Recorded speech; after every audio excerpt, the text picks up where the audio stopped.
Malam ini, jangan matikan lampu dulu. Karena kisah yang akan kamu dengar bukan sekadar cerita dari mulut ke mulut, tapi sesuatu yang benar-benar pernah terjadi di pedalaman Kalimantan Barat. Sebuah kisah tentang keserakahan manusia dan perjanjian gelap yang menelan nyawa demi nyawa. Nama tempatnya, Desa Sungai Hitam. Dari luar tampak biasa, rumah kayu, jalan tanah merah, dan suara jangkrik setiap malam. Tapi di balik keheningan itu, ada kebun sawit luas yang katanya tidak pernah sepi dari jeritan, meski tak ada satupun manusia di sana. Dulu, kebun itu milik seorang juragan kaya bernama Pak Jafar. Orangnya ramah, dermawan, sering traktir warga di warung kopi.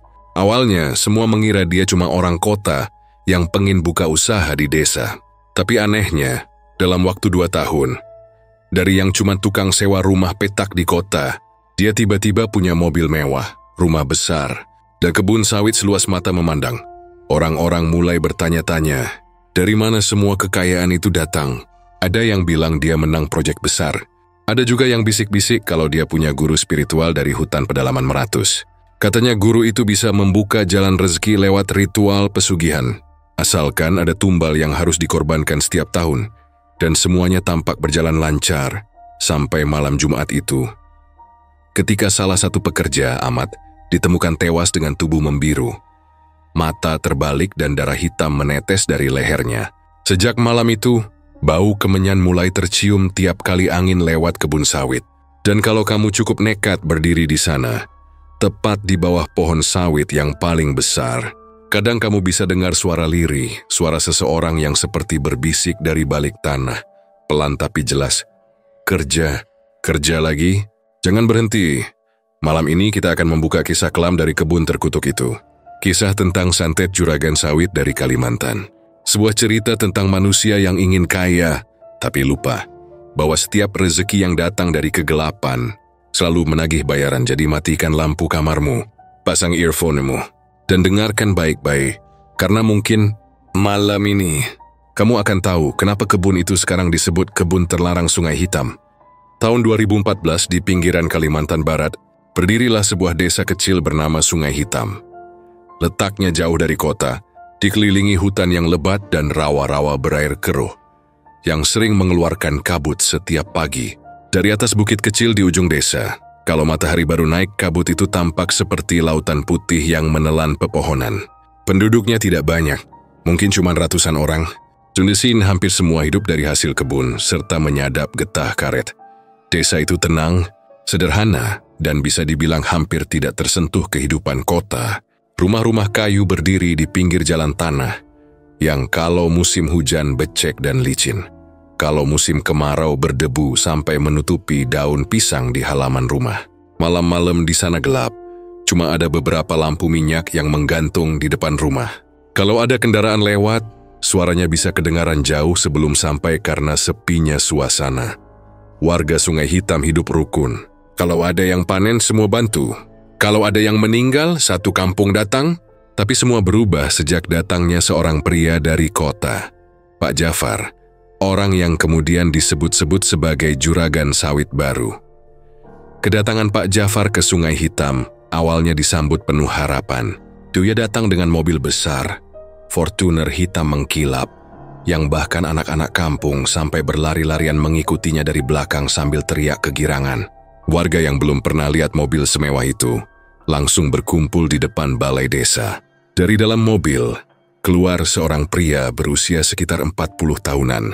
Tubuhnya agak gemuk, kulitnya sawo matang, dengan senyum yang lebar dan gaya bicara khas orang kota. "Assalamualaikum bapak-bapak, ibu-ibu. Saya Jafar dari Pontianak. Saya mau buka usaha kebun sawit di sini. Mudah-mudahan bisa bantu perekonomian warga." Begitu katanya waktu itu. Semua orang langsung antusias. Kepala desa, Pak Udin, bahkan sampai menjabat tangan Pak Jafar berkali-kali sambil bilang, "Wah, syukur banget Pak. Selama ini banyak lahan yang nggak kepake. Kalau bisa dibuka kebun ya warga senang sekali." Hari itu jadi pembicaraan di seluruh desa. Di warung kopi, di mushola, di ladang. Semua orang ngomongin si juragan baru itu. Apalagi waktu sore Pak Jafar traktir semua orang yang datang ke warung Bu Murni. Warung paling ramai di Sungai Hitam. Ia pesan kopi, gorengan, mie rebus, dan rokok buat semua yang duduk di situ. Rezeki itu harus dibagi. Bu, katanya sambil ketawa kecil waktu Bu Murni nolak uangnya karena sudah kebanyakan. Kalau saya makan enak sendirian nanti malah nyangkut di tenggorokan. Ucapan itu bikin banyak orang kagum. Orang kaya tapi rendah hati, begitu kata mereka. Tapi tidak semua orang percaya begitu saja. Ada satu orang yang dari awal sudah merasa aneh. Pak Sarman, mandor tua yang sudah puluhan tahun kerja di kebun karet. Dia tipe orang kampung yang jarang bicara tapi tajam matanya. Waktu semua orang sibuk memuji kebaikan Pak Jafar, Sarman cuma menatap mobil hitam itu dari jauh. Orang kaya mendadak, itu mesti ada sebabnya. Gumamnya pelan sambil ngelus jenggot putihnya. Beberapa minggu kemudian alat-alat berat datang. Truk besar, ekskavator, dan pekerja dari luar desa mulai berdatangan. Lahan yang dulunya hutan karet milik warga yang dijual murah mulai dibuka lebar-lebar. Pohon-pohon tumbang, tanah digusur, dan suara mesin menggema dari pagi sampai malam. Warga senang karena banyak yang diterima kerja. Gajinya lumayan, bahkan lebih tinggi dari rata-rata. Pak Jafar sendiri sering datang ke lokasi sambil bagi-bagi rokok. Kadang ikut makan bareng pekerja di bawah pohon rindang. Pak Jafar itu beda sama bos lain, kata Roni, salah satu pekerja muda. Dia nggak sombong, malah sering ngajak ngobrol kayak teman sendiri. Tapi di balik senyumnya sebenarnya ada sesuatu yang bikin orang-orang tertentu merinding. Misalnya tiap malam, lampu di rumah besar Pak Jafar yang baru dibangun di tepi kebun selalu menyala terang sampai subuh. Kadang warga yang lewat dengar suara orang seperti sedang mengaji, tapi suaranya berat dan panjang, tidak seperti bacaan biasa. Ada juga yang bilang, setiap malam Jumat, dari arah rumah itu tercium bau kemenyan dan daun pandan yang dibakar. Beberapa ibu kampung sempat cerita. Mereka lihat bayangan orang duduk bersila di depan rumah Pak Jafar. Padahal waktu dilihat lagi, tidak ada siapa-siapa. Awalnya orang pikir cuma halusinasi, karena banyak yang kecapekan kerja di kebun baru itu. Tapi setelah kejadian demi kejadian kecil muncul, warga mulai bisik-bisik. Kamu tahu nggak, dulu Pak Jafar itu miskin banget loh. Dulu kerja serabutan di Pontianak, malah katanya sempat ngojek. Kata Bu Murni di warung sambil menyeduh kopi. Lah terus kok bisa kayak gitu Bu? Tanya Mbok Yati yang duduk di sebelahnya. Katanya sih setelah dia ke pedalaman, entah kemana pulang-pulang langsung beli tanah dan alat berat. Katanya ada yang bantu dari dunia gaib. Bu Murni menatap keluar warung, wajahnya agak tegang. Dulu aku kira cuman gosip. Tapi waktu dia makan di sini sendirian malam-malam, aku lihat tangannya. Ada bekas garis panjang kayak luka lama, dari pergelangan sampai siku. Tapi anehnya, bukan luka biasa. Warnanya hitam, kayak gosong. Nah, cerita itu cepat menyebar. Tapi anehnya, makin banyak gosip aneh yang keluar, makin cepat pula kebun sawit itu berkembang. Dalam waktu 6 bulan, lahan sawit milik Pak Jafar sudah sampai menembus batas sungai kecil di belakang kampung. Orang-orang makin bangga kerja di sana. Suatu sore setelah sholat maghrib, kepala desa datang ke rumah Pak Sarman. Men, kamu ini kenapa sih selalu ngelihatin rumah Pak Jafar kayak orang curiga aja? Katanya sambil tertawa. Sarman cuma senyum tipis. Nggak ada Pak, saya cuma ngerasa aneh aja. Orang itu baru 2 tahun keluar dari kota, kok bisa punya tanah segini luasnya? Wong saya kerja seumur hidup aja paling cuman bisa bangun rumah papan. Kepala desa menepuk pundaknya. Ya mungkin rezekinya lagi lancar man. Gak usah mikir yang aneh-aneh. Kadang Tuhan kasih jalan cepat kalau orangnya niat. Sarman diam. Tapi dalam hatinya berkata, tapi jalan cepat itu bisa dari arah mana aja. Pak, kadang dari arah yang ora kelingan akal. Beberapa bulan berjalan. Warga makin sering cerita hal-hal janggal di kebun sawit baru itu. Ada yang bilang, waktu malam, mereka lihat cahaya kecil berterbangan di antara pohon, seperti bola api yang menari. Ada juga yang dengar suara tertawa lirih dari tengah lahan, padahal udah nggak ada orang kerja. Suatu malam, seorang pekerja bernama Ahmad pulang larut karena lembur. Saat melewati jalan kecil di dekat sungai, ia berhenti karena lihat sesuatu di tengah jalan. Sosok wanita tua berpakaian putih lusuh, berdiri diam, rambutnya panjang menutupi muka. Mat langsung menyalakan senter dan teriak, "Bu, nyari siapa?" Tapi begitu cahaya senter diarahkan, sosok itu menghilang seketika, meninggalkan bau bunga melati yang menyengat. Besok paginya, Ahmad cerita ke teman-temannya. Tapi semua malah ketawa. Paling kamu ngantuk, Mat. Jangan kebanyakan kopi pahit nanti halu, kata Roni sambil tertawa. Tapi anehnya, seminggu kemudian Ahmad jatuh sakit. Badannya panas tinggi, dan tiap malam ia mengigau, teriak-teriak minta tolong sambil nyebut nama Pak Jafar. Saat itu, warga belum berani ngomong apa-apa. Tapi di antara mereka, mulai muncul rasa takut yang nggak bisa dijelaskan. Malam-malam di Sungai Hitam yang dulu tenang kini berubah jadi mencekam. Anjing-anjing menggonggong tanpa sebab, ayam berkokok di waktu yang salah. Dan dari arah kebun sawit, sering terdengar suara seperti benda berat diseret di tanah. Pak Jafar sendiri tetap terlihat biasa saja. Ia masih datang ke warung Bu Murni tiap sore. Masih menebar senyum, masih bagi uang ke anak kecil yang lewat.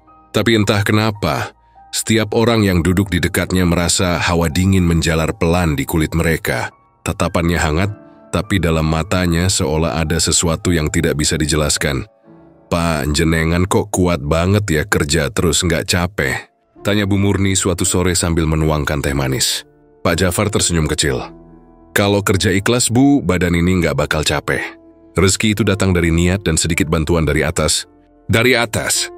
Iya, katanya pelan sambil menatap langit. Tapi kadang yang di atas bukan cuma satu. Bu Murni tidak paham maksudnya. Tapi sejak hari itu, setiap kali melihat Pak Jafar lewat, entah kenapa bulu kuduknya selalu berdiri. Kabar makin aneh ketika seorang warga desa yang tinggal di dekat rumah.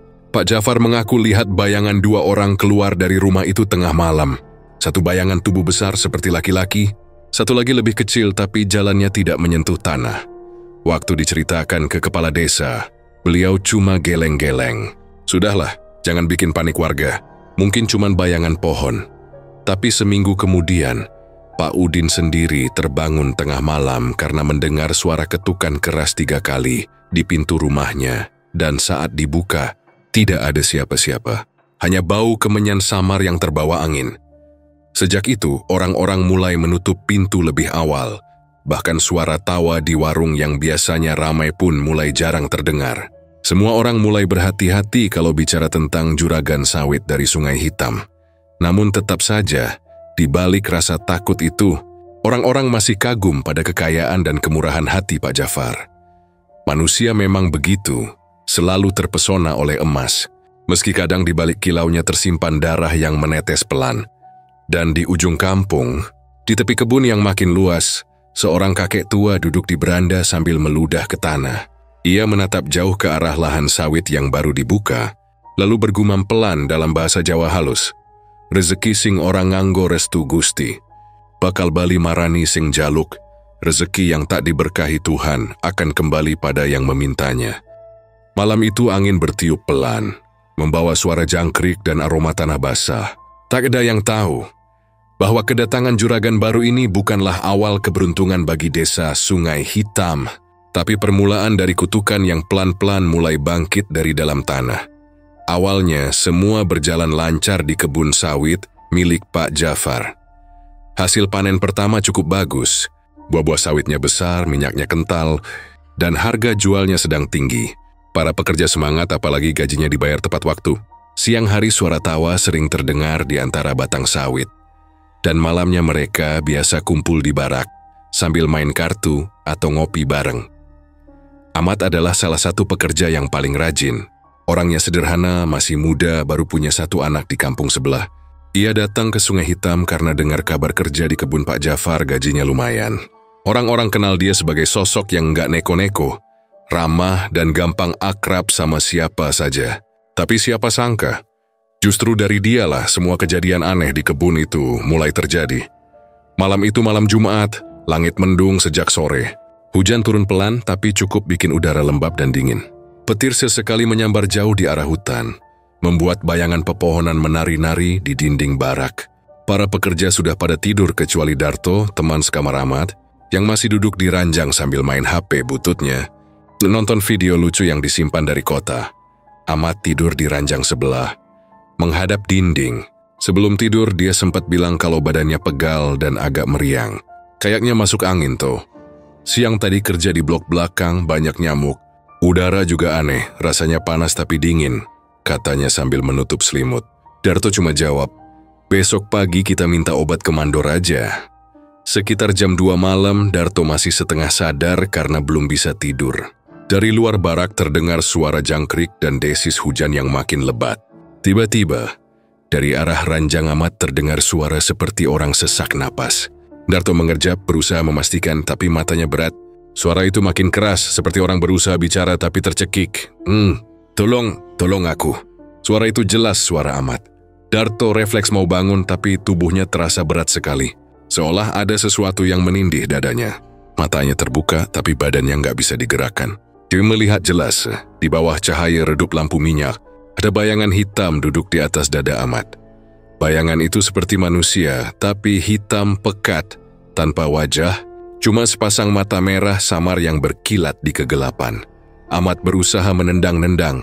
Tangannya mencakar udara, tapi makin lama gerakannya melemah. Darto ingin menjerit, tapi suaranya tertahan di tenggorokan. Ia cuma bisa menatap saat bayangan itu menunduk ke wajah Ahmad, seperti sedang menghisap napasnya. Tak lama Deng Ahmad terdiam, semua menjadi hening. Bayangan hitam itu menoleh ke arah Darto, menatapnya sejenak, lalu perlahan lenyap ke udara seperti asap yang disapu angin.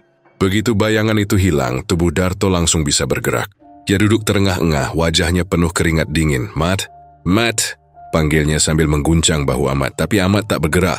Matanya terbuka lebar, bola matanya berputar ke atas, hanya bagian putih yang terlihat.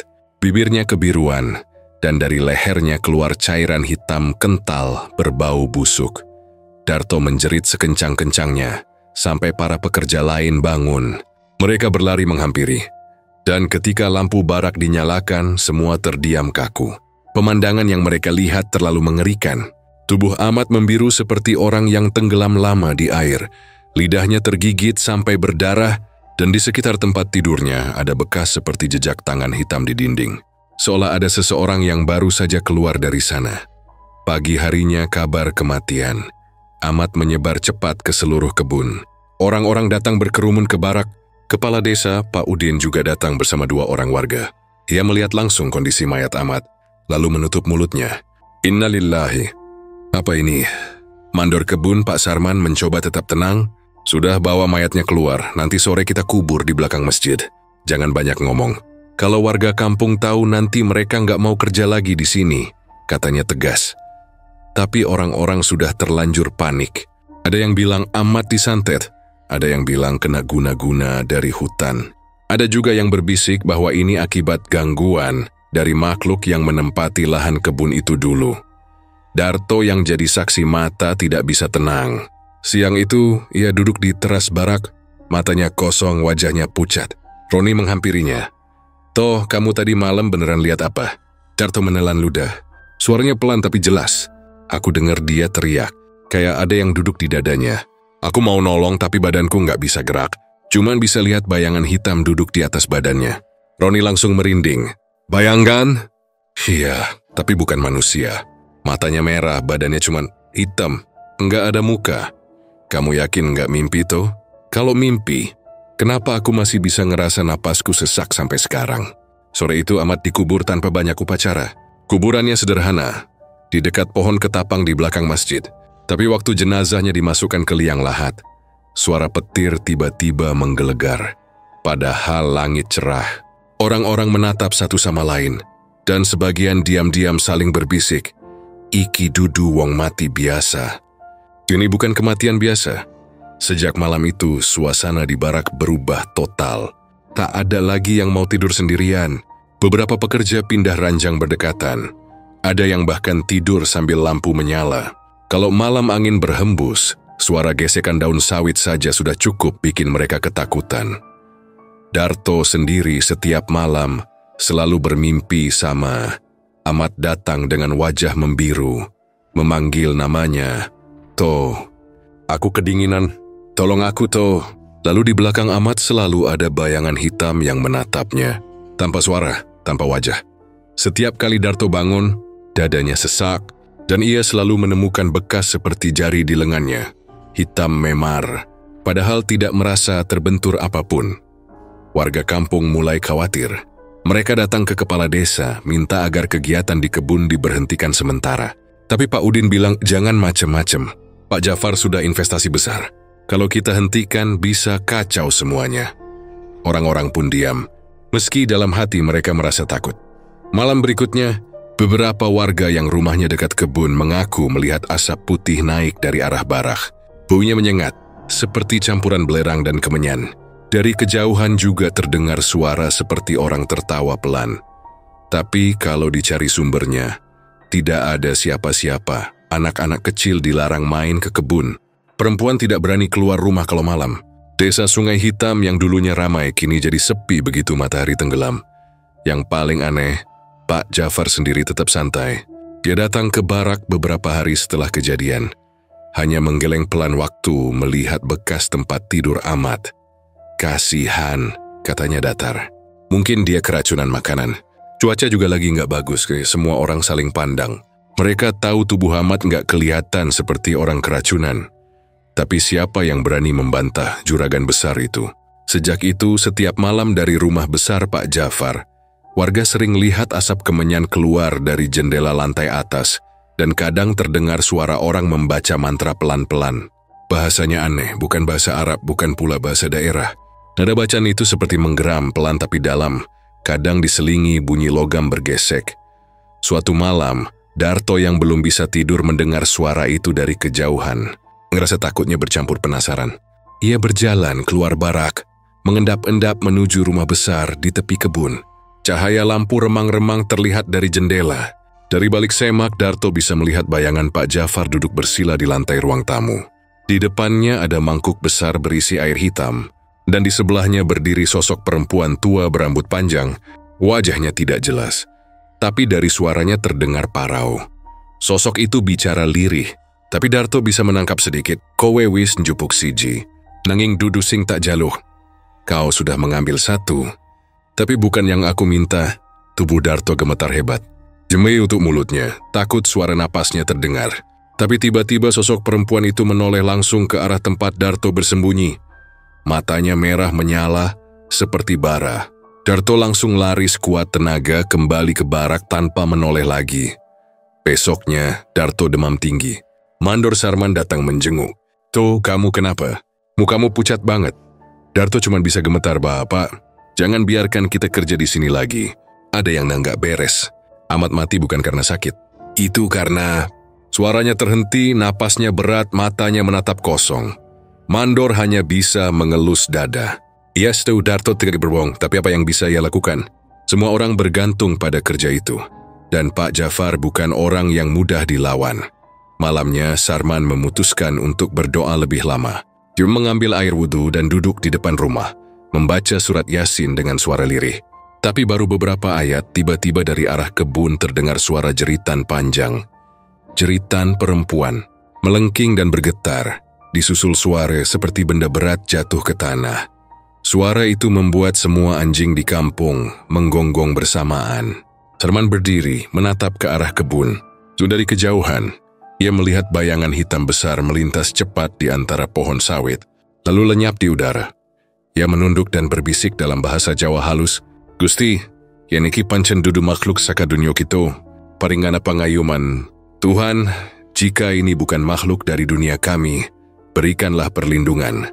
Sejak malam itu tak ada yang berani melewati kebun sawit sendirian. Bahkan suara jangkrik yang biasanya jadi musik malam kini terasa menyeramkan. Darto mulai jarang bicara, pandangannya kosong. Dan tiap kali mendengar suara petir, ia gemetar ketakutan. Sementara itu, Pak Jafar tetap beraktivitas seperti biasa. Jody bahkan menambah pekerja baru dari luar desa. Seolah kematian Ahmad bukan apa-apa. Tapi bagi warga Sungai Hitam, malam Jumat itu meninggalkan bekas yang tak pernah hilang. Karena mereka tahu, sesuatu yang gelap sudah terbangun di kebun itu. Dan kematian Ahmad hanyalah awal dari kutukan yang lebih besar. Hari itu panasnya luar biasa. Matahari Kalimantan seperti nggak mau kompromi. Nyengat sampai kepala rasanya bisa berasap. Para pekerja kebun sawit termasuk Darto berkeringat dari pagi. Suara parang yang menebas pelepah sawit terdengar bersahutan di antara deru mesin potong rumput dan gemericik air dari parit kecil yang mengalir di tepi kebun. Semuanya tampak biasa saja, tapi di tengah-tengah kebun ada satu bagian yang bikin bulu kuduk berdiri. Area berpagar bambu tinggi dengan anyaman rapat, persis seperti pagar pembatas antara dunia orang hidup dan sesuatu yang tidak kelihatan. Sejak pertama kali pagar itu berdiri, para pekerja udah dikasih tahu sama mandor Pak Sarman biar nggak usah deket-deket. Katanya, itu area penyimpanan pupuk dan alat berat yang berbahaya. Tapi anehnya nggak pernah ada truk pupuk yang keluar masuk dari sana. Bahkan suara mesin atau pekerja pun nggak pernah terdengar. Awalnya Darto nggak peduli. Yang penting dia dapat gaji lancar, bisa kirim uang buat istri sama anaknya di Jawa. Tapi setelah kematian Ahmad dan suasana di barak mulai mencekam, rasa penasaran Darto makin besar. Apalagi tiap malam Jumat selalu tercium bau kemenyan dari arah pagar itu. Kadang terdengar juga suara lirih seperti orang ngeluh, "Tolong, panas, panas banget." Suatu siang saat semua pekerja istirahat di bawah pohon sawit sambil makan nasi bungkus, Darto memperhatikan pagar bambu itu dari jauh. Udara panas bikin pandangan bergetar, tapi ia yakin ada sesuatu di dalam sana.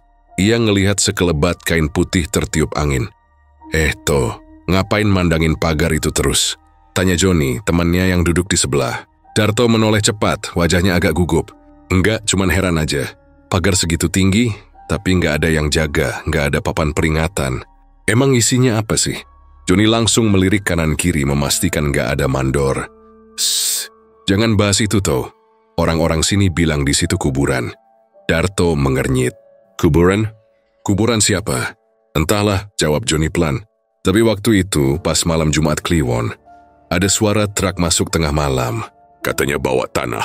Tapi anehnya, yang kerja di situ cuma 2 orang, salah satunya Pak Jafar sendiri. Habis itu, besok paginya udah berdiri pagar bambu ini. Darto diam. Dia merasa tenggorokannya kering. Angin yang lewat tiba-tiba membawa bau amis seperti darah basi. Dia menelan ludah. Dalam hati ia berkata, mungkin cuma perasaan. Namun rasa penasarannya nggak berhenti sampai situ. Saat semua pekerja balik ke barak buat tidur siang, Darto pura-pura ke kamar mandi belakang. Dari sana ia bisa muter lewat jalur kecil di tepi rawa dan sampai di belakang pagar bambu itu tanpa terlihat. Langkahnya pelan, hampir tanpa suara. Rumput liar menggesek kaki celananya. Dan suara jangkrik siang itu seperti mengiringi langkah nekatnya. Saat sudah cukup dekat, ia menunduk dan mengintip dari celah bambu yang renggang. Detik itu juga, darahnya seperti berhenti mengalir. Di balik pagar, ada 3 gundukan tanah baru masih basah, warnanya coklat gelap. Di atas tiap gundukan, tertancap sebatang kayu kecil dengan kain putih di ujungnya. Mirip nisan, tapi yang paling bikin jantung Darto hampir copot, di ujung pagar, ada seikat rambut panjang terurai, hitam pekat, menggantung di ranting pohon kecil. Seperti rambut manusia, ya Allah. Darto mundur pelan, tapi langkahnya malah menginjak ranting kering. Krek, suara itu bikin jantungnya mau copot. Ia buru-buru tiarap di tanah, berharap nggak ketahuan. Tapi dari dalam pagar, tiba-tiba terdengar suara lirih. Tuh, suara itu berat, serak, seperti keluar dari tenggorokan orang yang haus. Darto memejamkan mata, jantungnya berdegup keras. "Sopo kui?"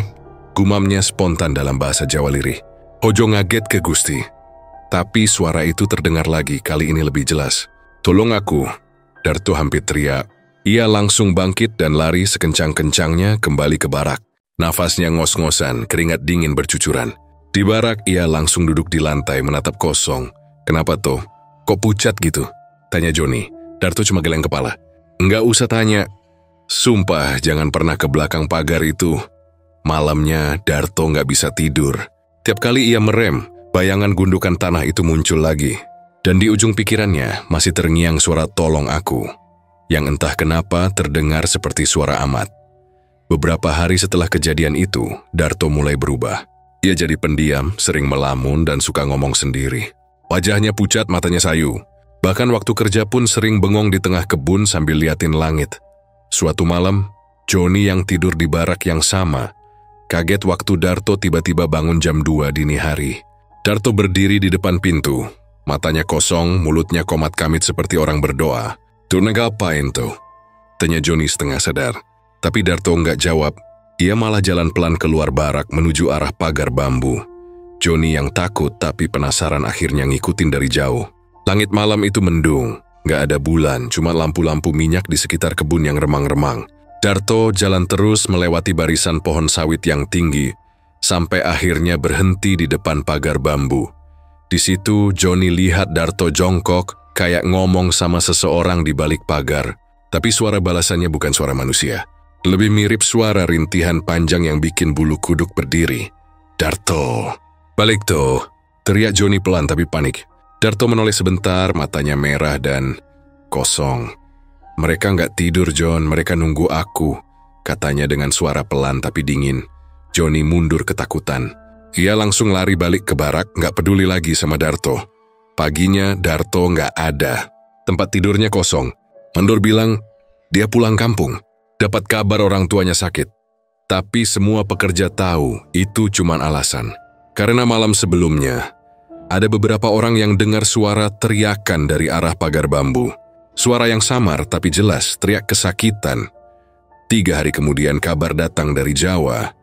Keluarga Darto bilang dia nggak pernah pulang. Bahkan nggak ada kabar sama sekali. Ponselnya mati, uang kiriman terakhir pun belum dikirim. Sejak itu, kebun sawit jadi makin sepi. Banyak pekerja yang minta pindah atau berhenti. Tapi anehnya Pak Jafar nggak kelihatan terganggu sama sekali. Jadi malah nambah pekerja baru dari luar desa.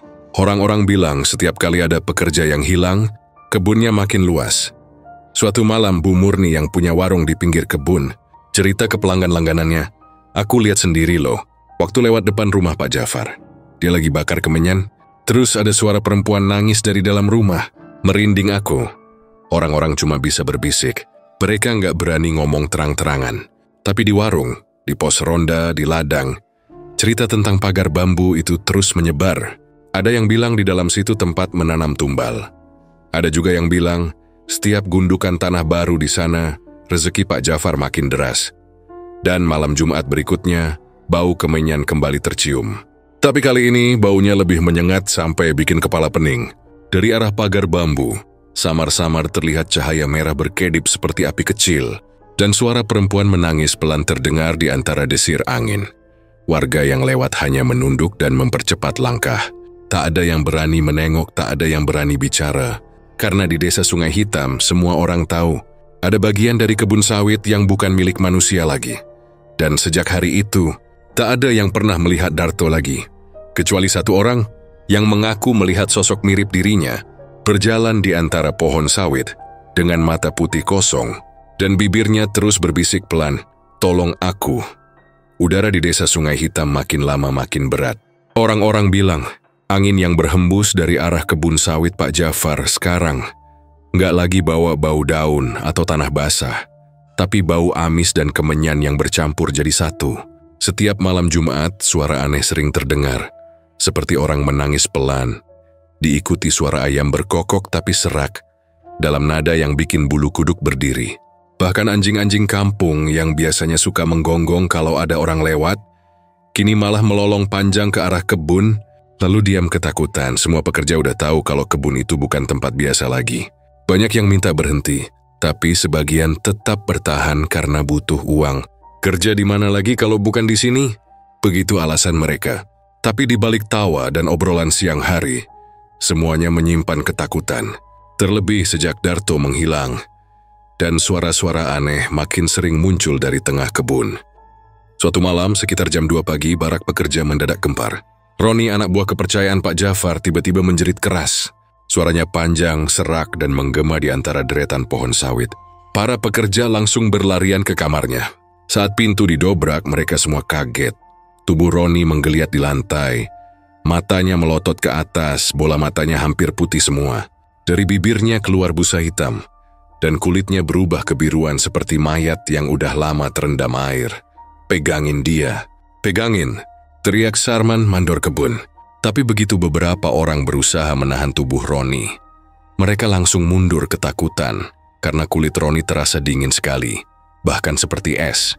Tubuhnya keras tapi masih bergerak sendiri seperti dililit sesuatu yang tak kasat mata. Salah satu pekerja perempuan, Rina, menjerit sambil menutup wajah. "Astagfirullah, matanya Pak, matanya terbalik." Roni menjerit lagi, kali ini lebih keras. Tapi di sela-sela jeritan itu, terdengar suara lain keluar dari tenggorokannya. Suara berat, parau, seperti dua orang bicara bersamaan. Bayar tumbalnya. Semua orang langsung panik. Sarman yang biasanya galak kali ini gemetar. Cepat, panggil Pak Jafar. Cepat. Tapi begitu Jafar datang, wajahnya sama sekali nggak menunjukkan kaget atau panik. Ia cuma berdiri di depan pintu, memandangi tubuh Roni yang masih kejang-kejang di lantai. Matanya tajam tapi bibirnya tersenyum tipis. Sudah, katanya pelan. Biarin saja. Nanti juga reda, Pak. Seru Sarman. Ini orang bisa mati. Lihat badannya udah biru, matanya. Sudah aku bilang. Potong Jafar dengan nada dingin. Ini urusan yang tidak bisa kamu campuri. Suasana langsung sunyi. Semua orang cuma bisa saling pandang. Hanya suara Roni yang masih meraung kesakitan. Setelah beberapa menit, tubuhnya berhenti bergerak. Diam. Mulutnya terbuka, matanya menatap kosong ke langit-langit barak. Sarman mendekat dengan gemetar, lalu menutup matanya. Tapi saat tangannya menyentuh dada Roni, ia terlonjak kaget. Di bawah kulit yang dingin itu, ia bisa merasakan denyut halus, tapi bukan di jantung. Lebih ke arah perut. Denyut yang terasa seperti sesuatu sedang bergerak di dalam sana. Ya Allah, Sarman mundur. Ada yang hidup di dalam perutnya. Keesokan paginya, kabar tentang kematian Roni menyebar ke seluruh desa. Orang-orang nggak berani datang melayat karena takut ikut kena. Tapi sore itu, kepala desa akhirnya memanggil seorang dukun kampung bernama Pak Rengga. Lelaki tua yang dikenal sakti dan punya ilmu warisan dari leluhur daya. Begitu sampai di barak, Pak Rengga langsung memeriksa tubuh Roni. Ia nggak banyak bicara, hanya matanya yang terus menatap tubuh itu lama sekali. Seolah melihat sesuatu yang orang lain nggak bisa lihat. Setelah beberapa menit, ia berdiri pelan, wajahnya pucat. Cepat bakar kemenyan, dan ambil air sumur 7 mata air kalau bisa. Ini bukan penyakit dunia, Sarman menelan ludah. Maksudnya, Pak? Pak Rengga menatap semua orang, suaranya berat tapi jelas. Ini santet, tapi bukan santet biasa. Ini santet yang balik ke pengirimnya. Semua orang terdiam. Hanya suara angin dari arah kebun yang terdengar. Balik ke pengirimnya. Jadi mengirim santet itu siapa, Pak? Tanya Sarman. Pak Rengga memandang ke arah rumah besar di pinggir kebun. Rumah milik Pak Jafar. Kamu sudah tahu jawabannya, kan? Katanya pelan. Sarman menunduk, tenggorokannya kering. Ia memang sudah menduga. Tapi mendengar langsung dari mulut seorang dukun membuat lututnya lemas. Awalnya, lanjut Pak Rengga, santet ini dikirim untuk memperlancar rezeki. Ada tumbal yang harus diberikan. Biasanya nyawa manusia. Tapi kalau tumbalnya nggak dipenuhi, santet itu balik arah. Menyerang siapa saja yang pernah bersentuhan dengan ritualnya. Dan biasanya, pengirimnya akan jadi yang terakhir kena. Semua mata kini menatap Pak Jafar yang berdiri di pintu. Wajahnya tetap datar, tapi tangannya mengepal kuat. Omong kosong, katanya dingin. Aku nggak percaya hal begituan. Semua ini cuma kebetulan. Pak Rengga menghela napas. Kalau kamu bilang kebetulan, lihat saja nanti. Ilmu yang tidak diberi makan akan menuntut sendiri. Pada kamu pikir makhluk yang kamu panggil itu akan diam? Pak Jafar menatapnya tajam. Mulutmu hati-hati, Pak Tua. Pak Rengga menatap balik tanpa gentar. Aku cuma kasih tahu. Sudah banyak orang sombong seperti kamu yang akhirnya minta tolong sambil merangkak. Setelah itu, suasana jadi tegang. Pak Rengga pergi tanpa pamit. Sementara Jafar berbalik ke arah para pekerja. Kalau ada yang berani sebar gosip ini keluar kebun, kalian tahu akibatnya. Katanya keras. Malam itu barak terasa dingin luar biasa. Angin yang berhembus seperti membawa bisikan. Beberapa pekerja mengaku melihat bayangan Roni berdiri di dekat pagar bambu. Menatap mereka tanpa wajah. Kadang muncul di bawah sinar lampu, lalu hilang begitu aja. Rina sampai menangis ketakutan. Aku lihat dia, Pak. Tangannya panjang, matanya putih semua. Dia cuma bilang satu kata, balik. Sarman nggak bisa tidur malam itu. Ia terus teringat wajah Pak Rengga dan kata-katanya. Ilmu yang tidak diberi makan akan menuntut sendiri. Keesokan harinya, Sarman memberanikan diri datang ke rumah Pak Jafar. Ia mau bicara. Mau minta supaya kebun itu dihentikan dulu sementara. Biar semua tenang. Tapi begitu sampai di depan pagar rumah besar itu, ia berhenti. Dari jendela, terlihat Pak Jafar duduk bersila dikelilingi asap kemenyan. Di depannya ada seekor ayam hitam tanpa kepala dan sebuah mangkuk berisi darah. Sarman mundur pelan. Tapi sebelum ia sempat berbalik, Pak Jafar menoleh ke arah jendela. Tatapan matanya tajam, seolah tahu Sarman sedang mengintip. Malamnya, Sarman gak keluar dari kamarnya sama sekali. Teman-temannya bilang dia ngeluh pusing dan gak bisa tidur. Tapi sekitar tengah malam, terdengar suara benda jatuh dari kamarnya. Saat pintu didobrak, Sarman sudah tergeletak dengan tubuh membiru. Matanya terbalik, persis seperti Ahmad dan Roni. Kabar itu bikin semua pekerja panik. Mereka yakin santet itu mulai memakan korban satu persatu. Beberapa pekerja langsung kabur malam itu juga, tanpa peduli gaji terakhir. Tapi anehnya, setiap kali ada yang mencoba kabur, selalu tersesat. Mereka muter-muter di kebun sawit sampai pagi. Padahal jalannya lurus ke arah jalan besar. Beberapa hari kemudian, Pak Jafar mulai sakit. Wajahnya pucat, matanya cekung, tubuhnya kurus dalam waktu singkat. Tapi ia tetap memaksa keluar rumah, memberi instruksi ke pekerja baru. Suaranya pelan tapi keras kepala. Kebun ini harus jalan terus. Aku udah gak boleh presenti. Namun warga mulai berani bersuara. Udah Pak, tutup aja kebun itu, kata kepala desa. Orang-orang udah pada takut. Pak Jafar cuma tertawa kecil. Kalian semua gak ngerti. Aku udah kasih tumbal, tapi mereka masih minta lebih. Aku harus terusin, biar semuanya selesai. Kepala desa terdiam. Yuni gak tahu apa maksud Jafar dengan mereka masih minta lebih. Tapi sejak itu, tiap malam rumah Jafar dipenuhi suara aneh. Kadang suara tawa perempuan, kadang suara anak kecil nangis. Lampu rumahnya sering hidup mati sendiri, dan dari dapur sering keluar bau anyir bercampur darah. Sampai akhirnya, malam Jumat itu, satu hal mengerikan terjadi. Warga yang rumahnya dekat kebun mendengar suara jeritan panjang dari arah rumah Jafar. Lalu sunyi. Ketika pagi tiba, rumah itu terbuka lebar, tapi Pak Jafar hilang. Di ruang tengah, hanya ada jejak darah dari kursi menuju ke halaman belakang. Dan di tanah, terlihat bekas seperti telapak tangan besar yang terbakar. Sejak hari itu, kebun sawit Pak Jafar ditinggalkan. Pekerja tak ada yang mau datang, dan warga desa menjauh dari tempat itu. Tapi kalau kamu berani lewat di malam hari, terutama di antara pohon sawit yang paling tengah, kadang masih terdengar suara lirih orang menangis dan ayam berkokok serak. Seolah ada yang masih menunggu tumbalnya disempurnakan. Dan di bagian paling dalam, di balik pagar bambu yang sekarang mulai roboh, masih ada 3 gundukan tanah lama dan 1 gundukan baru tanpa nisan. Banyak yang percaya itu kuburan terakhir, milik Pak Jafar sendiri. Malam itu suara jangkrik di sekitar kebun sawit terdengar aneh. Bukannya menenangkan tapi malah bikin bulu kuduk merinding. Udara terasa berat, dan aroma tanah basah bercampur kemenyan samar-samar. Tercium dari arah rumah besar milik Pak Jafar. Beberapa pekerja yang masih begadang di barak membicarakan sesuatu dengan nada pelan, seolah takut ada yang mendengar. Sejak Roni mati dengan cara aneh, mereka semua nggak bisa tidur nyenyak. Setiap kali malam datang, rasanya seperti ada mata yang mengintai dari balik rimbunnya daun sawit. Di tengah rasa takut itu, Pak Rengga datang ke rumah kepala desa. Lelaki tua itu tampak gelisah.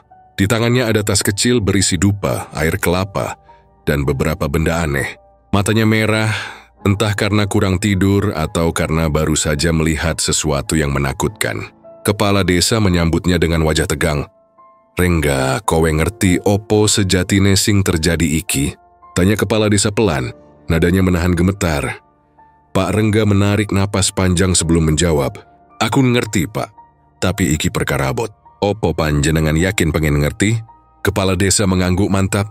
Warga wes ora tenang Rengga. Wong mati terus kebon tambah subur, ora logis. Kowe ngomong wae. Rengga menatap keluar jendela ke arah kebun sawit yang gelap. Aku tahu. Dulu, sekitar 2 tahun lalu, Pak Jafar sempat datang ke daerah Gunung Meratus. Katanya cuma mau cari lahan, tapi aku tahu. Orang mengiku. Di sana ada dukun tua, Wong Sakti Sing disebut Mak Lampir Hutan Dalam. Katanya dia bisa kasih kekayaan asal ada perjanjian. Kepala desa menelan ludah. Perjanjian opo? Perjanjian tumbal, Pak. Tumbal nyawa manusia. Tapi bukan sembarang orang. Korbane kudu Wong Sing kerja kanggo dia. Wong Sing rejekine ngalir lewat keringat sing kerja bareng dia. Kepala desa langsung terdiam. Tangannya gemetar halus. Berarti para pekerja itu. Rengga mengangguk perlahan. Yoyo, Pak. Wong-wong iku dijadikan tumbal supaya kebon sawite subur, supaya duit ngalir terus. tapi syaratnya kudu rutin. Saben tahun kudu ana siji tumbal. Tahun pertama Pak Jafar nuruti. Ada pekerja baru katanya hilang di hutan, padahal mungkin dijadikan tumbal. Tapi tahun kedua dia rakus. Pengen kebon cepat luas tapi nggak mau lagi ngasih tumbal. Dia kira bisa nipu makhluk itu. Saka kono kabeh malapetaka mulai muncul. Kepala desa bersandar lemas. Dalam hati, dia mulai mengingat kejadian-kejadian aneh. Setiap kali ada pekerja mati, pohon sawit di sekitar situ memang lebih lebat dari yang lain. Daunnya hijau gelap, buahnya besar dan gemuk. Bahkan saat musim kering, orang-orang sering bilang, "Wah, sawitnya Pak Jafar subur banget kayak disiram darah." Ternyata bukan sekadar omongan kosong. Sementara itu di barak para pekerja suasana juga makin mencekam. Malam itu Warto dan Saiman sedang berdua duduk di tangga barak sambil ngerokok. Angin malam bertiup dingin, membawa aroma getir yang nggak mereka kenali. "Tuh, kamu sadar nggak pohon sawit belakang barak itu? Daun-daunnya kayak selalu basah. Padahal nggak hujan dari siang," kata Saiman pelan. Warto mengangguk. "Aku juga lihat. Dan waktu aku lewat tadi sore, tanah di bawahnya agak kemerahan. Kayak ada sesuatu yang netes dari akar." Saiman langsung buang puntung rokoknya dan berdiri. "Udah, jangan ngomong aneh-aneh. Aku pengen tidur cepat. Besok pagi kita mau panen lagi."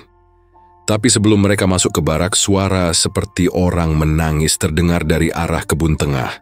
Suaranya lirih tapi jelas. Tangisan perempuan, panjang dan menyayat hati. Waktu menatap Saiman, "Dengar nggak?" Saiman mengangguk, wajahnya pucat. Suara siapa itu? Mereka berdua mencoba menajamkan telinga. Tangisan itu makin lama makin dekat lalu mendadak berhenti. Suasana hening total. Tapi di balik keheningan itu, tiba-tiba terdengar bisikan lembut di telinga Warto. Padahal nggak ada siapa-siapa di sebelahnya. "Giliranmu." Warto langsung jatuh terduduk, wajahnya pucat pasi. Saiman panik dan memanggil teman-teman lain. Tapi begitu mereka datang, Warto cuma bisa duduk bengong sambil menatap kosong ke arah kebun. Keesokan paginya Warto demam tinggi. Tubuhnya membiru dan dari lehernya keluar cairan hitam pekat. Orang-orang langsung ingat pada kematian Ahmad dan Roni. Semuanya jadi yakin, ini kutukan. Pak Jafar tetap berusaha menenangkan suasana.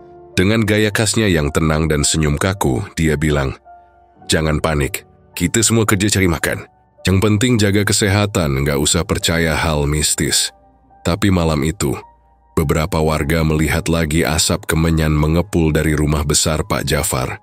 Dan kali ini, bukan cuma asap. Ada cahaya merah redup yang memancar dari balik jendela kamar belakang. Di dalam kamar itu, Pak Jafar duduk bersila di depan sebuah wadah tanah liat berisi darah ayam. Di depannya ada kain putih bertuliskan aksara kuno, yang dia dapat dari mak lampir dulu. Tapi malam ini ritualnya terasa berbeda. Ia tampak panik. Tangannya gemetar saat menuang darah ke atas kain itu. "Kenapa engkau balik ke sini? Aku sudah kasih banyak. Aku nggak mau tumbal lagi," katanya setengah berteriak, suaranya parau. Dari pojok ruangan asap kemenyan bergulung seperti kabut. Suara perempuan tua terdengar dari dalam asap itu, lirih tapi tajam. "Janji, sudah kau buat Jafar. Nyawa harus dibayar nyawa." Pak Jafar menutup telinganya tapi suara itu makin keras. "Kalau engkau tak beri, aku ambil sendiri." Tiba-tiba lampu padam. Angin kencang berhembus dari jendela yang tertutup. Kain putih di depan Jafar terangkat. Dan dari bawahnya muncul jejak tangan kecil berwarna hitam, seperti bekas terbakar. Jafar berteriak ketakutan, menjatuhkan mangkuk darahnya, lalu pingsan di tempat. Keesokan paginya, mandor kebun menemukan Pak Jafar tergeletak di lantai kamar dengan luka di dadanya, seperti bekas cakaran panjang. Anehnya, darah yang menetes di lantai membentuk pola aneh, menyerupai huruf-huruf yang nggak dimengerti siapapun. Pak Rengga datang pagi itu juga. Setelah melihat bekas darah di lantai, dia langsung mundur sambil komat kamit. "Wis iki pancen balasan. Makhluk iku wes tekan jupuk hake." Kepala desa yang ikut menyaksikan menelan ludah. "Terus piye, Rengga? Apa bakal berhenti?" Rengga menggeleng pelan. "Ora, iki durung rampung. Selama perjanjiannya belum ditebus dengan tumbal yang layak, makhluk iku bakal terus njaluk. Sing durung kena bakal kena." Dan benar saja. Malam berikutnya 2 pekerja hilang. Nggak ada jejak, nggak ada tanda-tanda perlawanan. Hanya ditemukan bekas kaki di tanah lembek dekat kebun tengah. Seolah mereka diseret ke dalam bumi. Sejak itu kebun sawit Pak Jafar perlahan ditinggalkan orang. nggak ada yang mau kerja di sana lagi. Warga sekitar juga menghindari lewat dekat lokasi, apalagi malam hari. Tapi anehnya, pohon-pohon sawit tetap tumbuh makin subur. Buahnya melimpah meski tak ada yang merawat. Seperti ada yang menjaga, sesuatu yang kelaparan di dalamnya.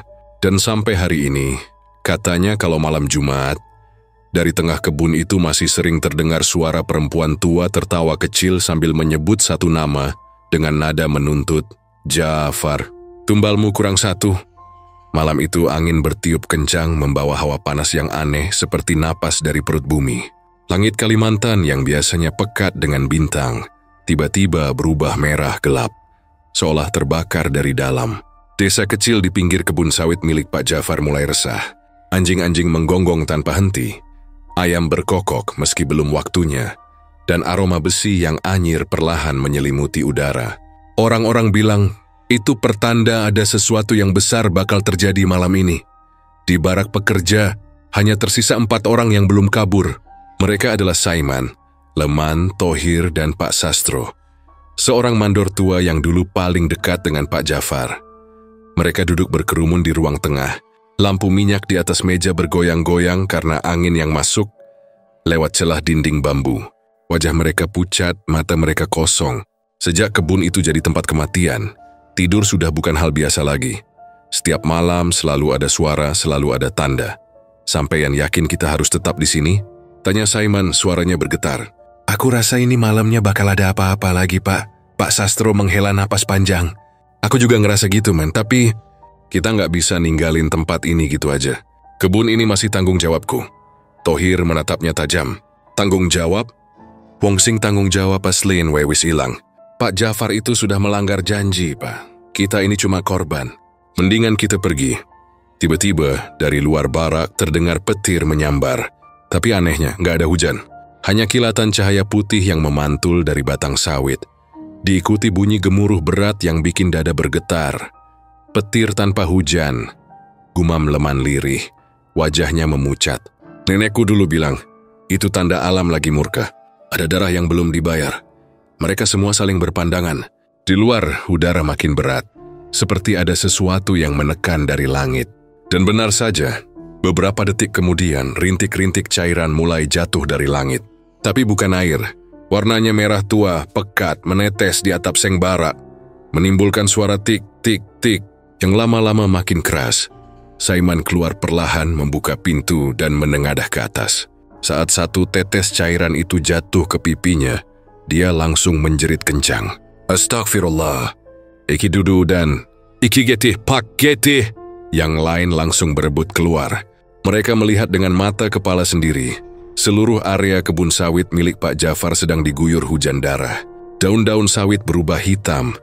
Tanah jadi lengket dan berbau anyir menyengat. Seperti darah segar yang baru keluar dari tubuh manusia. Beberapa titik bahkan tampak beruap seolah darah itu panas. Pak Sastro terpaku. "Ya Allah, iki wis kebangetan." Dari kejauhan, di tengah area kebun yang dulunya dilarang dimasuki karena ada pagar bambu tinggi, terlihat cahaya merah samar. Awalnya mereka kira itu pantulan petir, tapi setelah diperhatikan cahaya itu bergerak seperti obor yang berjalan sendiri. Lalu diikuti suara langkah berat dari tanah basah. Thohir mundur pelan. "Pak, aku lihat seseorang." Dari sela-sela batang sawit muncul sosok perempuan berambut panjang.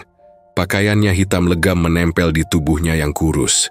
Rambutnya menutupi separuh wajah, tapi matanya menyala merah terang seolah terbakar dari dalam.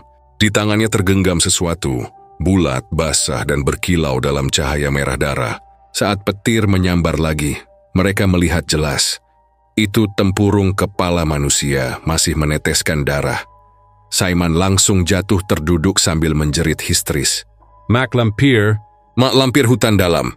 Sosok itu berjalan perlahan ke arah mereka. Langkahnya berat tapi pasti. Setiap kali kakinya menyentuh tanah, rumput dan daun di bawahnya langsung layu, seperti dibakar. Suara perempuan itu tiba-tiba terdengar di udara, menggema tanpa bibirnya bergerak. "Janji, janji sing ora ditetepi, nyawa kudu dibayar nyawa." Pak Sastro mencoba membaca doa, tapi suaranya patah-patah. Lampu minyak di barak tiba-tiba padam, menyisakan kegelapan total. Dari arah kebun terdengar jeritan panjang. jeritan laki-laki, seperti diseret dan dibakar hidup-hidup. "Thohir!" teriak Leman, tapi suaranya langsung lenyap di telan angin. Ketika lampu menyala kembali, Thohir sudah nggak ada. Di tempat dia berdiri, hanya ada genangan darah yang perlahan merembes ke celah-celah lantai kayu. Pak Sastro gemetar hebat. "Kita harus keluar sekarang juga!" Mereka bertiga berlari keluar, melewati barisan sawit yang kini seperti dinding hitam menjulang. Bau darah makin tajam. Angin berputar kencang, membuat dedaunan bergemerisik seperti bisikan. Di tengah jalan mereka melihat sosok Pak Jafar berdiri di kejauhan. Ya, Pak Jafar, dengan jas putihnya yang sudah penuh noda merah. Tapi yang membuat mereka ngeri, kepalanya nggak ada. Tubuh itu tetap berdiri tegak tanpa kepala, seperti dikendalikan sesuatu. Dari lubang di lehernya, darah menetes deras, membentuk genangan kecil di tanah. Tubuh itu melangkah perlahan ke arah mereka. Tangan kirinya terangkat, menunjuk lurus ke Saiman. "Giliranmu." Suara perempuan itu lagi-lagi terdengar, kali ini dari belakang tubuh Pak Jafar yang tanpa kepala. Saiman berlari kencang, teriakannya menggema di seluruh kebun. Tapi semakin dia berlari, jalan di depannya seperti berputar-putar. Pohon sawit berubah bentuk, batangnya melengkung, daunnya seperti tangan manusia yang mencoba meraih. Saiman tersandung dan jatuh, tubuhnya menggigil. Leman dan Pak Sastro mencoba menolong, tapi langkah mereka terasa berat, seolah tanah menahan kaki mereka. Tiba-tiba dari langit hujan darah semakin deras. Kini bukan cuma menetes, tapi seperti disiram. Tanah berubah menjadi lumpur merah, mengeluarkan bau busuk. Dari dalam tanah muncul gelembung-gelembung besar, seperti napas sesuatu dari bawah sana. Saiman berteriak minta tolong, tapi suaranya tenggelam dalam gemuruh. Tiba-tiba sesuatu menarik kakinya ke bawah. Dia menjerit berusaha meraih tangan Leman, tapi makin ditarik dalam, sampai akhirnya tubuhnya lenyap seluruhnya ke dalam tanah yang merah. Leman terpaku, wajahnya pucat sepucat kapur. Pak Sastro. Dia ditarik tanah. Pak Sastro dengan mata berkaca-kaca, memegangi jimat kecil di lehernya. "Iki kabeh gara-gara dosa manusia tamak leh." Angin bertiup lagi, kali ini membawa bisikan halus. Suara ratusan orang yang menangis, berbaur dengan tawa lirih mak lampir. Dari arah rumah besar Pak Jafar, cahaya api tiba-tiba menyala. Api itu menjilat cepat, membakar atap kayu dan tirai putih di dalam. Tapi anehnya, nggak ada suara orang berteriak minta tolong. Leman dan Pak Sastro berdiri terpaku, menatap rumah besar itu terbakar hebat. Vi yang biasanya oranye kini berwarna merah darah, berkilau pekat di langit malam. Dari balik kobaran api, tampak bayangan-bayangan menari seperti arwah yang berusaha keluar tapi terperangkap. "Pak, kita harus pergi sekarang," seru Leman.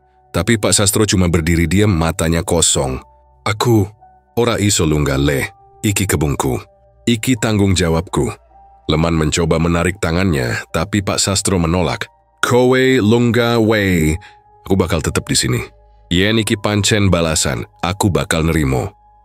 Leman akhirnya lari sendirian menembus hujan darah dan suara tawa yang semakin keras. Di belakangnya, rumah besar itu meledak. Kobaran apinya menjilat tinggi sampai menerangi seluruh kebun. Dan dalam sekejap, sosok Pak Sastro yang masih berdiri di depan rumah lenyap tertelan api merah itu. Ketika api akhirnya padam menjelang subuh, warga baru berani mendekat. Mereka hanya menemukan satu jasad di antara puing-puing rumah besar. Pak Jafar, tubuh terbakar hangus, tapi tanpa kepala. Sejak malam itu, hujan darah nggak pernah turun lagi. Tapi tanah di kebun sawit Pak Jafar tetap berwarna gelap seperti darah kering. Pohon-pohonnya tumbuh subur luar biasa, tapi tak ada yang berani memanennya. Orang bilang, setiap malam Jumat suara hujan itu masih terdengar jatuh pelan, disusul tawa serak dari arah tengah kebun. Dan kalau kau nekat datang ke sana, mungkin kau akan melihatnya sendiri. Perempuan tua berambut panjang dengan mata menyala merah, berdiri di antara pohon sawit yang menggigil, sambil memegang tempurung kepala manusia, berbisik pelan dalam bahasa yang hanya arwah yang paham. "Janji wis lunas." Tapi tumbal durung cukup. 3 bulan setelah kebakaran besar itu, desa Sungai Hitam berubah seperti desa mati. Kebun sawit Pak Jafar, yang dulu jadi sumber penghidupan bagi puluhan orang, kini ditinggalkan begitu saja. Rumput liar tumbuh di mana-mana. Batang sawit menjulang tanpa dirawat. Dan setiap kali angin bertiup dari arah kebun, baunya aneh. Campuran antara tanah lembab, getah busuk, dan sesuatu yang mirip darah basi. Tak ada satu pun warga yang berani mendekat ke sana. Bahkan siang hari pun area kebun itu terasa seperti hidup. Kadang batang sawit bergoyang sendiri, padahal angin diam. Kadang suara orang memanggil terdengar samar dari dalam, seolah masih ada yang bekerja di sana. Warga memberi nama tempat itu Kebun Terlarang Sungai Hitam. Dan nama itu bukan cuma julukan, tapi peringatan Pak Lurah sampai menancapkan papan kayu besar di depan jalan masuk ke kebun. Tulisannya, dilarang masuk, area angker, nyawa taruhannya. Tapi manusia, seperti biasa, rasa penasarannya lebih besar dari rasa takut. Suatu sore, dua pemuda desa, Anto dan Bima, iseng ingin membuktikan cerita-cerita itu. Mereka berdua sering nongkrong di warung Bu Murni. Tempat semua gosip tentang kebun itu beredar. Hari itu mereka dengar kabar bahwa semalam ada yang lihat cahaya lampu di tengah kebun. Padahal, nggak ada orang di sana. Ah, paling cuma kilat. Orang sini aja udah parnoan, kata Anto sambil menyalakan rokoknya. Tapi Bima kelihatan ragu. Aku tahu kilat tuh kayak apa tuh yang semalam beda. Kayak lampu minyak tapi gerak-gerak, Anto nyengir. Ya udah, kita buktiin malam ini. Sekalian rekam siapa tahu viral. Dan malam itu juga dua pemuda itu berangkat. Langit gelap tanpa bintang, cuma suara jangkrik dan kodok dari rawa di belakang desa. Mereka bawa senter dan kamera ponsel. Jalan menuju kebun masih sama seperti dulu. Becek, licin, dan diapit pohon-pohon besar. Tapi kali ini, setiap langkah mereka terasa berat seperti ada yang ngikutin dari belakang. Bima beberapa kali nengok. Kau dengar nggak? Katanya lirih. Anto mendengus. Dengar apaan? Kayak. Suara orang jalan juga. Tapi ketika mereka berhenti, suara itu juga berhenti. Begitu sampai di depan pagar bambu kebun, hawa di sekitar berubah dingin sekali. Udara yang tadi lembab jadi seperti menyelimuti kulit, membuat bulu kuduk berdiri. Dari dalam kebun, angin bertiup pelan membawa bau kemenyan. Bima mulai gelisah. Tuh, kita balik aja ya. Aku kok ngerasa nggak enak. Anto menyorotkan senter ke arah pagar. Lihat tuh, nggak ada apa-apa. Di tempat cuma ditakut-takutin aja. Dia nekat melangkah masuk, menyingkirkan bambu yang sudah rapuh. Begitu mereka melangkah beberapa meter ke dalam, suara jangkrik langsung hilang. Sepi total. Hanya suara napas mereka sendiri yang terdengar. Di depan mereka, batang-batang sawit menjulang seperti dinding hitam, menutupi langit. Tapi di antara batang-batang itu, ada satu area luas, tanahnya hitam, kering, dan nggak ditumbuhi apapun. Bima berbisik, "Toh, itu tempat kuburan yang dulu ya." Anto mendekat, menyorotkan senter ke tengah tanah hitam itu. 3 gundukan masih ada di sana. Tapi kali ini, kain putih yang dulu jadi penanda sudah sobek dan beterbangan tertiup angin. Anto mencoba mendekat lebih jauh, tapi tanah di bawah kakinya tiba-tiba lembek seperti lumpur. Kok basah gini?" katanya sambil menyorot kaki. Dan saat sinar senter menyorot tanah itu, warnanya bukan coklat, merah gelap, seperti darah yang sudah kering lalu mencair lagi. Bima langsung mundur, wajahnya pucat. "Tung, ayo pulang. Aku nggak mau di sini." Tapi sebelum mereka sempat berbalik, terdengar suara dari balik pohon-pohon sawit. Kerja lagi, jangan berhenti." Suara itu berat, dalam, seperti keluar dari dada yang berlubang. Bima langsung panik. "Tuh, ada orang!" teriaknya, tapi Anto cuma diam terpaku. Senter di tangannya bergetar. Dari kejauhan, mereka bisa lihat sosok tinggi berjalan pelan di antara pohon sawit. Langkahnya pelan tapi pasti. Setiap kali disorot, cahaya senter seolah menembus tubuhnya. Sosok itu makin dekat, dan saat sudah cukup jelas, Bima hampir pingsan. Lelaki itu tinggi, kurus, bajunya lusuh, penuh lumpur, tapi kepalanya bukan kepala manusia normal.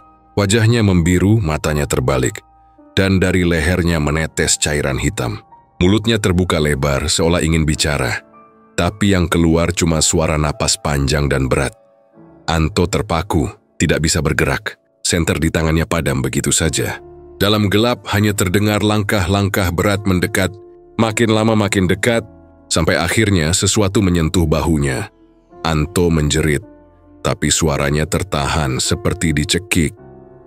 Bima berlari sekencang-kencangnya keluar kebun, gak peduli kemana arah larinya. Ia terus berlari sampai akhirnya tersandung dan jatuh di pinggir sungai. Saat dia menoleh ke belakang, kebun itu gelap total. Tapi di antara batang sawit yang hitam, terlihat cahaya merah menyala seperti mata dua pasang menatapnya dari jauh. Esok paginya, warga menemukan Bima di tepi sungai. Masih hidup tapi matanya kosong. Ia terus menggumam hal yang sama berulang-ulang. Kerja. Kerja lagi. Jangan berhenti, Santo tidak pernah ditemukan. Sejak malam itu, warga semakin takut. Bahkan siang hari pun tak ada yang berani lewat jalan ke arah kebun.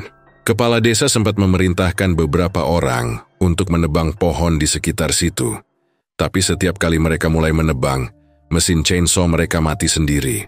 Salah satu pekerja bahkan ditemukan pingsan dengan telinga berdarah. Katanya dia dengar bisikan perempuan di dekat telinganya. "Balek, Balek, iki dudu panggonanmu," katanya menirukan suara itu sambil gemetar. Akhirnya semua orang menyerah. Jalan menuju kebun ditutup permanen. Tapi tetap saja, malam-malam di Sungai Hitam gak pernah benar-benar tenang. Kadang terdengar suara langkah di jalan tanah. Seperti ada barisan orang sedang jalan ke kebun. Kadang suara lelaki memanggil, "Ayo kerja, waktunya panen." Padahal sawit-sawit itu sudah bertahun-tahun tak disentuh. Bu Murni, pemilik warung yang dulu sering disinggahi Pak Jafar, juga pernah mengalami kejadian aneh. Suatu malam saat sedang menutup warung, ia mencium bau kemenyan kuat sekali dari arah kebun. Saat menoleh, ia melihat sosok pria berdiri di pinggir jalan. Tinggi, tegap, tapi wajahnya hitam seperti terbakar. "Pak Jafar," gumamnya pelan tanpa sadar. Tapi saat sosok itu melangkah maju, wajahnya hancur separuh, dan dari rongga matanya keluar asap hitam. Bu Murni langsung pingsan di tempat. Keesokan paginya, warga menemukannya duduk di depan warung dengan mata kosong, masih bau kemenyan. Dia berkata lirih, dia belum selesai. Tumbalnya belum cukup.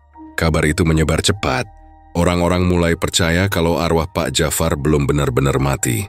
Katanya, setiap kali hujan turun, dari arah kebun terdengar suara orang memanggul tandan sawit dan tertawa pelan. Beberapa warga luar desa sempat datang, ingin membeli lahan itu karena pohon sawitnya masih lebat. Tapi setiap kali mereka menginjakkan kaki di area itu, sesuatu selalu terjadi. Ada yang bannya pecah tanpa sebab. Ada yang mobilnya mati total begitu mendekati pagar bambu. Bahkan ada yang tiba-tiba mimisan parah lalu pingsan. Akhirnya, tak ada yang berani menyentuh tanah itu lagi. Sampai sekarang, kebun terlarang Sungai Hitam tetap berdiri sunyi di pinggiran Kalimantan Barat. Pohon-pohonnya menjulang tinggi, tapi di bagian tengahnya tanah masih hitam legam. Tak pernah ditumbuhi apapun. Warga bilang, kalau kamu lewat situ tengah malam, kadang masih bisa mendengar suara langkah berat, disusul suara laki-laki berkata lirih, "Kerja, kerja lagi, jangan berhenti." Dan kalau kamu cukup nekat untuk menoleh, mungkin kamu akan melihatnya, seorang lelaki tinggi. Bajunya lusuh penuh darah kering, matanya putih kosong, berdiri di antara pohon sawit, menatapmu dari jauh. Di sebelahnya samar-samar, aroma kemenyan akan tercium, dan bayangan perempuan berambut panjang berdiri di belakangnya. Dengan suara bergetar, berbisik pelan dalam bahasa yang hanya mereka berdua pahami. Janji belum lunas, tumbal durung cukup, dan setelah itu biasanya, kau tak akan pernah pulang lagi.